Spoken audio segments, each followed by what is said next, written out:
Aladdin Story 4. Aladdin descended the steps and, opening the door, found the three halls just as the African magician had described.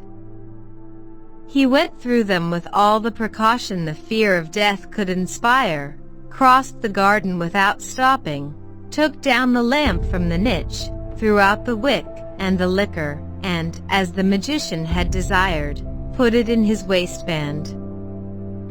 But as he came down from the terrace, seeing it was perfectly dry, he stopped in the garden to observe the trees, which were loaded with extraordinary fruit, of different colors on each tree. Some bore fruit entirely white, and some clear and transparent as crystal, some pale red, and others deeper, some green, blue, and purple, and others yellow. In short, there was fruit of all colors.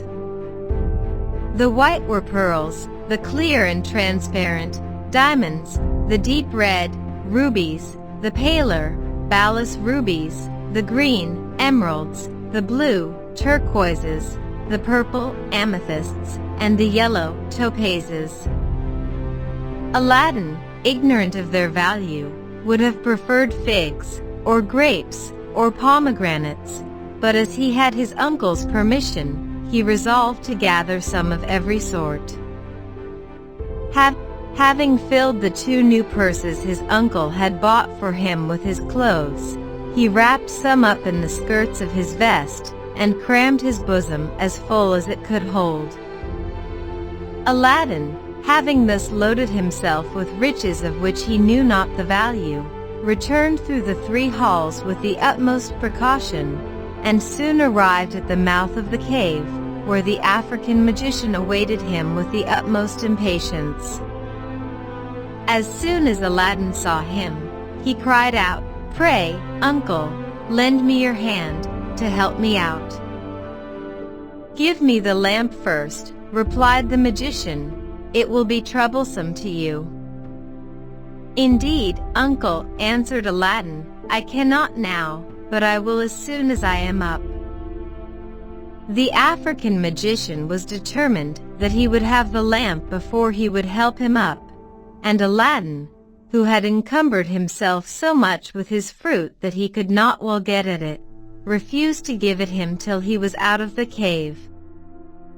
The African magician, provoked at this obstinate refusal, flew into a passion, threw a little of his incense into the fire, and pronounced 2 magical words, when the stone which had closed the mouth of the staircase moved into its place, with the earth over it in the same manner as it lay at the arrival of the magician and Aladdin.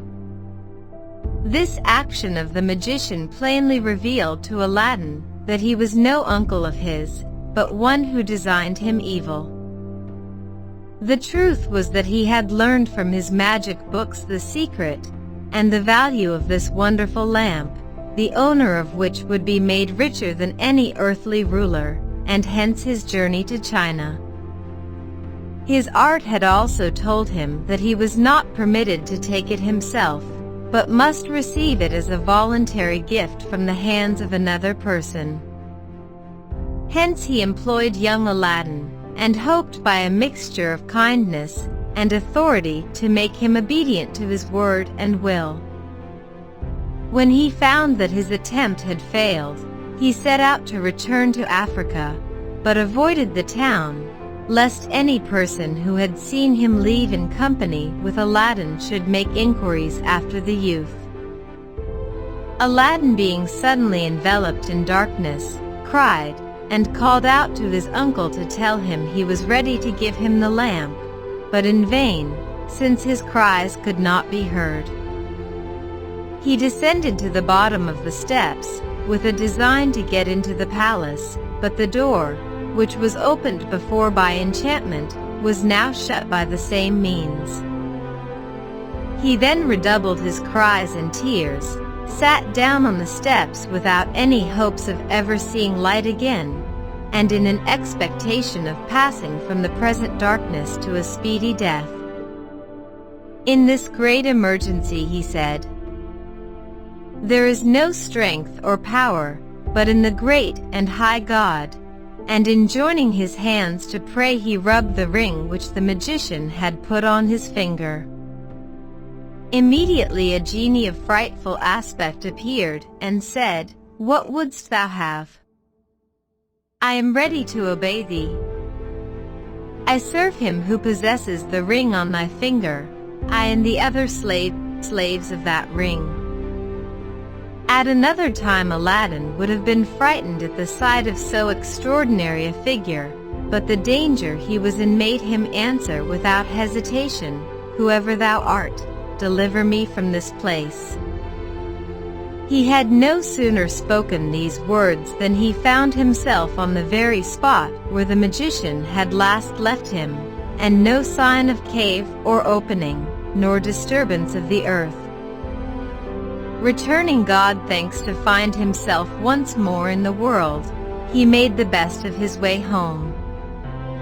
When he got within his mother's door, the joy to see her and his weakness for want of sustenance made him so faint that he remained for a long time as dead. As soon as he recovered, he related to his mother all that had happened to him, and they were both very vehement in their complaints of the cruel magician. Aladdin slept very soundly till late the next morning, when the first thing he said to his mother was that he wanted something to eat, and wished she would give him his breakfast. "Alas, child," said she, "I have not a bit of bread to give you. You ate up all the provisions I had in the house yesterday, but I have a little cotton, which I have spun. I will go and sell it, and buy bread and something for our dinner." "Mother," replied Aladdin, "keep your cotton for another time, and give me the lamp I brought home with me yesterday. I will go and sell it, and the money I shall get for it will serve both for breakfast and dinner, and perhaps supper too." Aladdin's mother took the lamp, and said to her son, "Here it is, but it is very dirty. If it was a little cleaner, I believe it would bring something more." She took some fine sand and water to clean it, but had no sooner begun to rub it than in an instant a hideous genie of gigantic size appeared before her, and said to her in a voice of thunder, "What wouldst thou have? I am ready to obey thee as thy slave, and the slave of all those who have that lamp in their hands, I and the other slaves of the lamp." Aladdin's mother, terrified at the sight of the genie, fainted, when Aladdin, who had seen such a phantom in the cavern, snatched the lamp out of his mother's hand, and said to the genie boldly, "I am hungry, bring me something to eat." The genie disappeared immediately, and in an instant returned with a large silver tray, holding 12 covered dishes of the same metal, which contained the most delicious viands, 6 large white bread cakes on 2 plates, 2 flagons of wine, and 2 silver cups. All these he placed upon a carpet, and disappeared. This was done before Aladdin's mother recovered from her swoon. Aladdin had fetched some water, and sprinkled it in her face to recover her. Whether that or the smell of the meat effected her cure, it was not long before she came to herself. "Mother," said Aladdin, "be not afraid. Get up and eat.